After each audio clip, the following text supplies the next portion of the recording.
গণ অধিকার পরিষদের সভাপতি নুরুল হক নুরের উপর হামলা এবং কাকরাইলে সংঘটিত সহিংস ঘটনার তীব্র নিন্দা জানিয়েছেন বিএনপির ভারপ্রাপ্ত চেয়ারম্যান তারেক রহমান। এ সময় তিনি নূরের দ্রুত আরোগ্য কামনা করেন এবং এই ঘটনায় আইনি তদন্তের জন্য সরকারের প্রতি আহ্বান জানিয়েছেন।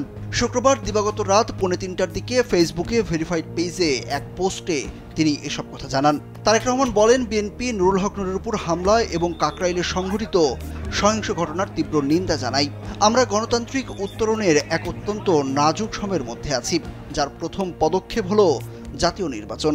সম্মিলিতভাবে আমাদের নিশ্চিত করতে হবে যে আজকের ঘটনার মতো অস্থিতিশীল ঘটনাগুলো যেন আর না ঘটে এবং গণতান্ত্রিক অগ্রযাত্রার পথ যেন বাধাগ্রস্ত না হয়। স্যান্ডেলিনা সো, রূপচর্চায় আভিজাত্য।